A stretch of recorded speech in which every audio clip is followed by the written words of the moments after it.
आज के वीडियो में हम बात करेंगे बाल्यावस्था को प्रभावित करने वाले कुछ प्रमुख कारकों की, जो कि हम कोर्स 1 बीएड सिलेबस के कोर्स 1 के जो चाइल्डहुड एंड ग्रोइंग अप है, इसके यूनिट 1 का तीसरा टॉपिक है। इससे पहले हमने पिछले वीडियो में 2 टॉपिक को कवर किया है, understanding childhood, development perspective and dimension of childhood को हमने कवर किया है। ये इस कड़ी में तीसरा टॉपिक है, जिसमें हम बाल्यावस्था को प्रभावित करने वाले कारकों को समझेंगे और उसके बारे में जानेंगे। तो आइए शुरू करते हैं। बाल्यावस्था मनुष्य के जीवन की सबसे संवेदनशील और महत्वपूर्ण अवस्था होती है।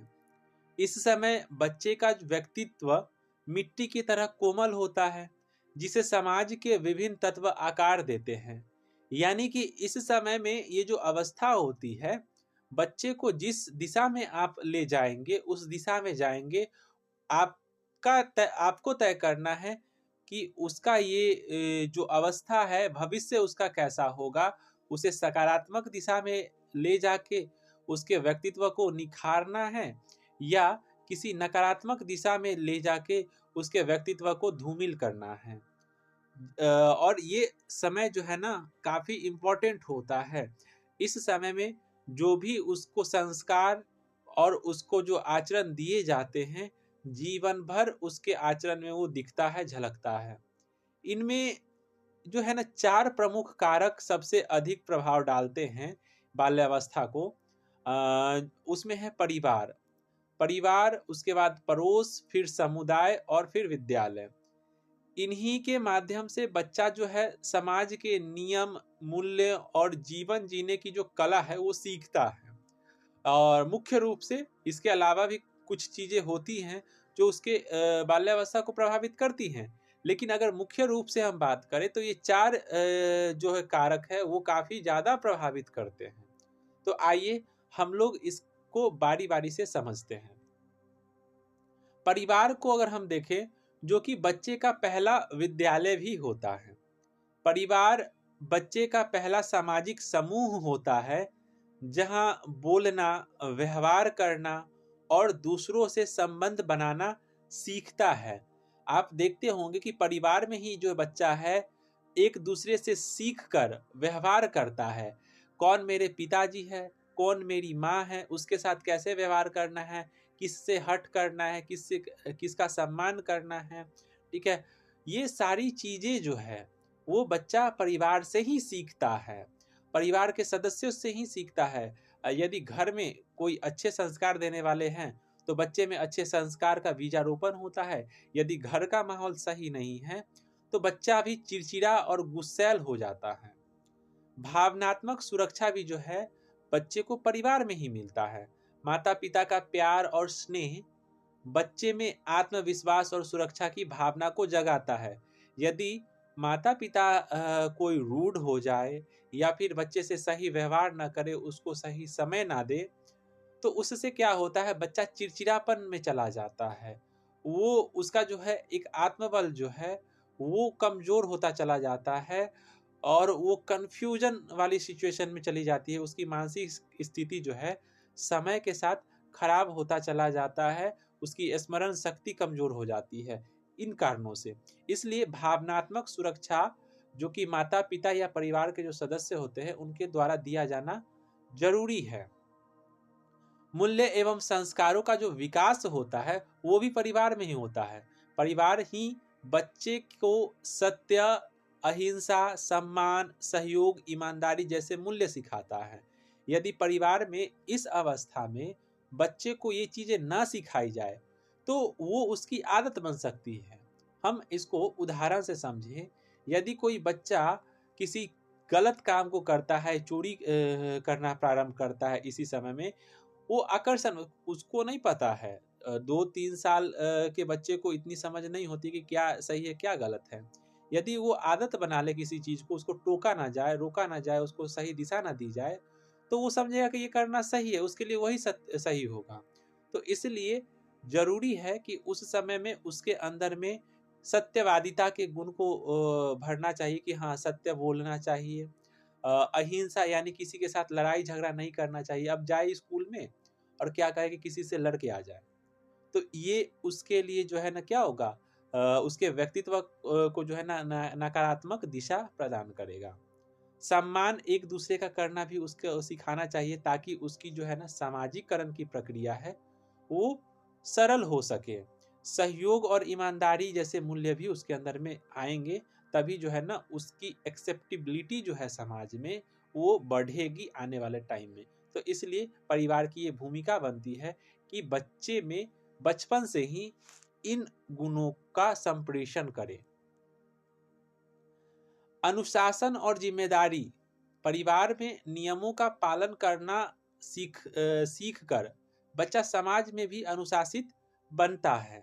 यदि परिवार में ही अनुशासन और जिम्मेदारी की भावना उसे नहीं मिलती है, तो समाज में भी वो जाके गैर जिम्मेदार व्यक्तित्व वाला बन जाता है। इसलिए बचपन से ही उसको हर एक चीज की जिम्मेदारी सिखानी चाहिए। वो आत्मनिर्भर बने, अपना कार्य स्वयं करे, किसी दूसरे को कष्ट ना दे और अनुशासित रहे। कैसे किसके साथ व्यवहार करना है, किसके साथ किस कैसे बात करनी है, ये चीजें बचपन से ही उसके अंदर में आनी चाहिए। स्कूल टाइम पे जाना है, उठना है, पढ़ाई करना है, होमवर्क करना है, खेलना है समय पे, अगर ये सारी चीजें होंगी तो बच्चा का ये जो व्यवहार है वो जीवन पर्यंत साथ रहेगा उसके, और यही व्यवहार जो है उसको सफलता भी दिलाएगी। पहचान और आत्मबोध, परिवार बच्चे को उसकी पहचान देता है कि वह कौन है, किससे जुड़ा है और उसके जीवन का उद्देश्य क्या है। यदि परिवार ऐसा ना करे तो वो पहचान की लिए संघर्ष करता रहेगा, पहचान के लिए संघर्ष करता रहेगा और उसमें आत्मविश्वास की कमी आ जाएगी। उसकी पहचान उसके नाम से, उसके बाल्यावस्था में उसके माता पिता से, उसके परिवार से, उसकी सभ्यता से, उसकी संस्कृति से उसकी पहचान होती है। और ये सारी चीजें यदि उसको ना दी जाए तो बच्चा पहचान के अभाव में वो संघर्षशील हो जाएगा, उसको कई कठिनाइयों का सामना करना पड़ेगा। इसलिए आवश्यक है कि बाल्यावस्था में उसको उसकी पहचान दी जाए। यदि परिवार में सहयोग और संवाद का वातावरण हो तो बच्चा क्या होता है, आत्मविश्वासी और संवेदनशील बन जाता है। लेकिन अगर परिवार में सहयोग का और जो है ना संवाद का ऐसा वातावरण ना हो तो बच्चा अपने अंदर में ही कई चीजों को समेट के रखता है और जो लंबे समय में उसके लिए नुकसानदायक रहता है। इसलिए परिवार का वातावरण जो है ना संवादात्मक होना चाहिए, यानी कि बच्चा कुछ भी बोलने में हिचके ना, ठीक है, और सहयोग आत्मक होना चाहिए कि परिवार के सदस्य जो है उसकी समस्याओं को सुन के उसको दूर करने के लिए सहयोग करे, ना कि उसकी टांग खिंचाई करे या उसके अवरोधक बने। अब दूसरा जो कारक है वो है पड़ोस। पड़ोस भी जो है बहुत इंपॉर्टेंट कारक है। ये समाज से पहला संपर्क होता है बाल्यावस्था में एक बालक का, एक बच्चे का। पड़ोस वह सामाजिक वातावरण है जहां बच्चा अपने घर से बाहर जाकर लोगों से बातचीत और संबंध बनाना शुरू करता है। पड़ोस ही होता है जब बच्चा अपने परिवार से निकल के अपने परिवार के सदस्य के अलावा किसी बाहरी व्यक्ति से संपर्क बनाता है, मित्रता करता है या स्नेह प्राप्त करता है। तो ये काफी इम्पोर्टेंट होता है। दूसरे नंबर पे सामाजिक संबंधों का जो है विस्तार, बच्चा पड़ोस के बच्चों और बड़ों से मिलकर समाज में रहना सीखता है कि उनके साथ कैसे रहना है, उनके साथ कैसे व्यवहार करना है। ये चीज बच्चा पड़ोस में जाके सीखता है।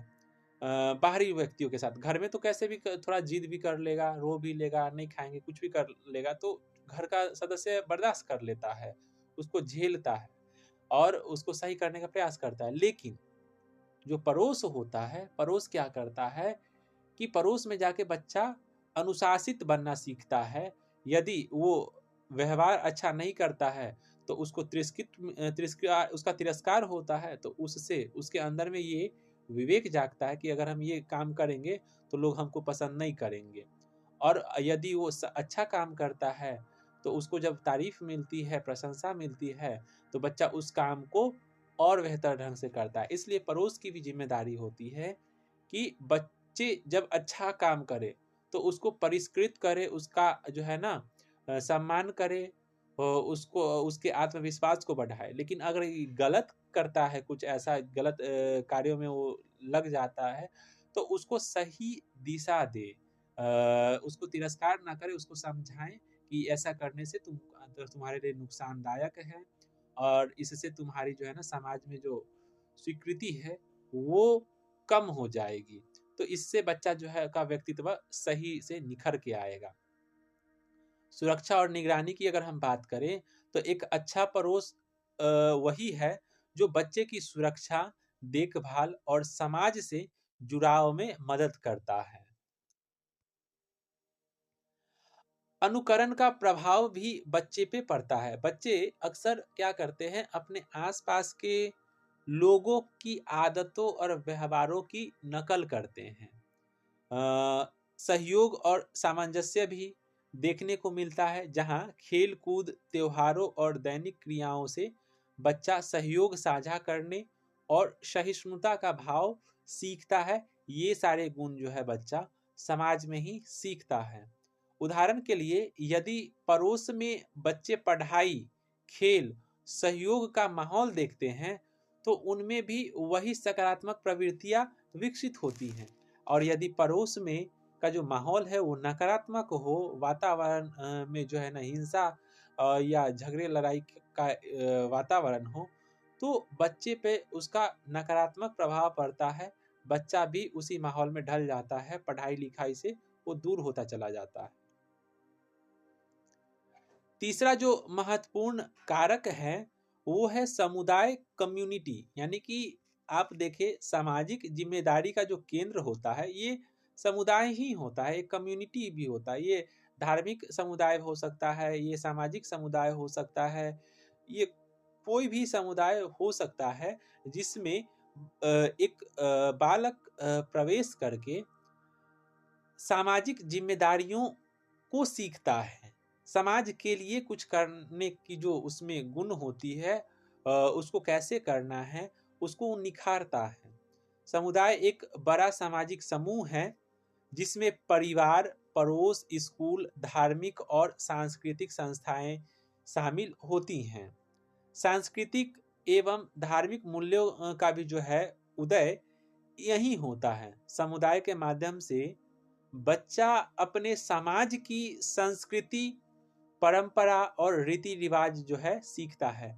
जैसे छठ का पर्व हो गया, होली का पर्व हो गया, दिवाली का पर्व हो गया, नवरात्रा का पर्व हो गया।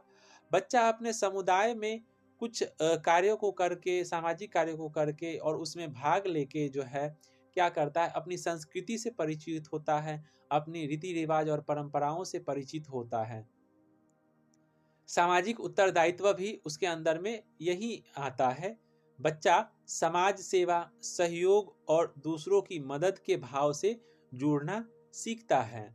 जैसे छठ पर्व में सामूहिक रूप से घाट बनाना, घाट की साफ सफाई करना, ऐसा करने से उसके अंदर में जो है ना समाज सेवा की भावना प्रबल होती है और एक दूसरे के साथ कोऑर्डिनेशन करने की जो क्षमता है उसके अंदर में बढ़ता है। दूसरे की सेवा की भावना भी उसके अंदर में बढ़ती है और जमीन से वो जुड़ पाता है। समानता और विविधता की जो समझ है, एक बालक को समुदाय में ही आता है। समुदाय में विभिन्न वर्गों और धर्मों और संस्कृतियों के लोग होते हैं, जिससे बच्चा विविधता में एकता का महत्व को समझ पाता है। सामाजिक पहचान भी इसी अवस्था में होती है। समुदाय से जुड़ाव बच्चों को यह एहसास कराता है कि वह किस बड़े समूह का हिस्सा है और वहाँ पे उसके अच्छे कार्य, उसके अच्छे व्यक्तित्व से उसका एक अलग पहचान निर्मित होना प्रारंभ हो जाता है। उदाहरण के लिए यदि कोई समुदाय स्वच्छता, शिक्षा या पर्यावरण की दिशा में काम करता है, तो उस समुदाय के बच्चे भी जो है जिम्मेदार नागरिक बनते चले जाते हैं उस कार्य के प्रति। चौथा जो है एक महत्वपूर्ण कारक जो है वो है विद्यालय। विद्यालय जो है सामाजिक और बौद्धिक विकास का केंद्र होता है बाल्यावस्था के दौरान। विद्यालय वह संस्थान है जहां बच्चे का व्यवस्थित सामाजिक, नैतिक और बौद्धिक और भावनात्मक विकास होता है। विद्यालय में ही उसके अंदर में जो है ना, उसके गुणों को निखारा जाता है, उसके अंदर में डिसिप्लिन को लाया जाता है, उसके बौद्धिक क्षमता को, उसके सोचने समझने की जो क्षमता होती है, उसमें विकास लाने के लिए प्रयास किया जाता है। उनके अंदर में भावनात्मक विकास भी यही होता है। ज्ञान और कौशल का विकास को अगर हम देखें तो स्कूल बच्चे को शिक्षा के साथ साथ सोचने, समझने और निर्णय लेने की क्षमता भी सिखाता है। बच्चे स्कूल में ही अलग-अलग गतिविधियों में शामिल होकर, वहाँ के कार्यकलापों में जो है ना, पाठ्य चर्चा में शामिल होकर वहाँ पे अपने अंदर में अलग-अलग गुणों को विकसित करते हैं। सहयोग और समूह भावना। समूह कार्य यानी कि ग्रुप टीम वर्क जो होता है, वो खेल कूद और गतिविधियों के माध्यम से बच्चा जो है टीम वर्क और सहयोग सीखता है। वहाँ पे किसके साथ में कैसे व्यवहार करना है, कोऑर्डिनेशन कैसे करना है, इन चीज़ों को बच्चा इसी दौरान में सीखता है। अनुशासन और नेतृत्व। विद्यालय के नियम और कार्यक्रम बच्चे में जो है अनुशासन और नेतृत्व के गुण विकसित करते हैं। विद्यालय में पहले दिन से ही बच्चा जब प्रवेश करता है, उसी दिन से उसके अंदर में अनुशासनात्मक गुण विकसित होने लग जाते हैं। घर में बच्चा कुछ भी कर ले, कैसे भी रह लेता है, कैसे भी बैठ लेता है, कैसे भी खा लेता है, लेकिन जब विद्यालय में जाता है तो विद्यालय के कुछ पहले से पूर्व निर्धारित कुछ नियम होते हैं। उन नियम और विनियमों को वो पालन करना सीखता है और उस आधार पे कहाँ बैठना है, किसके साथ कैसे व्यवहार करना है, कब खाना है, कब पढ़ना है, कब खेलना है, एक अनुशासन और एक नियम में वो बंध जाता है और यही नियम जो है लंबे समय तक उस पे आरोपित होता है, जिसके वजह से वो लॉन्ग टर्म में अनुशासित बन पाता है। समान अवसर का मंच भी विद्यालय होता है।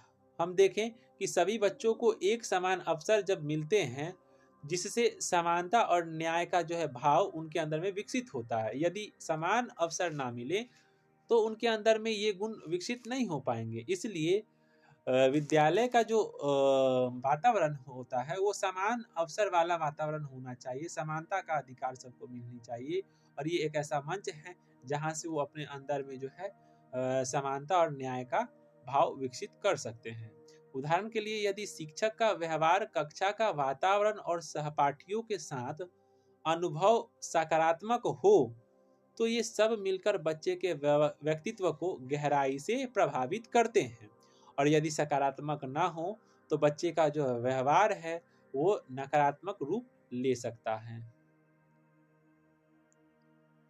यदि हम निष्कर्ष की बात करें तो परिवार बच्चे की जड़ें बनाता है, पड़ोस उसे फैलना सिखाता है, समुदाय उसे समाज से जोड़ता है और विद्यालय उसे उड़ना सिखाता है। इन चारों के संयुक्त प्रभाव से ही बच्चा एक संवेदनशील, शिक्षित और जिम्मेदार नागरिक के रूप में विकसित होता है। तो ये था हमारा बाल्य अवस्था के प्रमुख कारक, जिसमें हम लोग परिवार के बारे में डिस्कस किए, पड़ोस के बारे में डिस्कस किए, समुदाय और विद्यालय के बारे में डिस्कस किए। ऐसे ही आगे आपको इस बीएड से संबंधित जो है, सीटेट से संबंधित, बीएड से संबंधित जो है आपको इस तरह के कंटेंट मिलते रहेंगे। तो यदि आप अभी तक चैनल को सब्सक्राइब नहीं किए हैं तो सब्सक्राइब जरूर कर लें ऐसे वीडियो को पाने के लिए। और इससे संबंधित आपके मन में यदि कोई क्वेश्चन हो तो आप कमेंट जरूर करें। आपके द्वारा पूछे गए प्रश्नों का उत्तर जो है कमेंट सेक्शन में ही हम जरूर देंगे। धन्यवाद।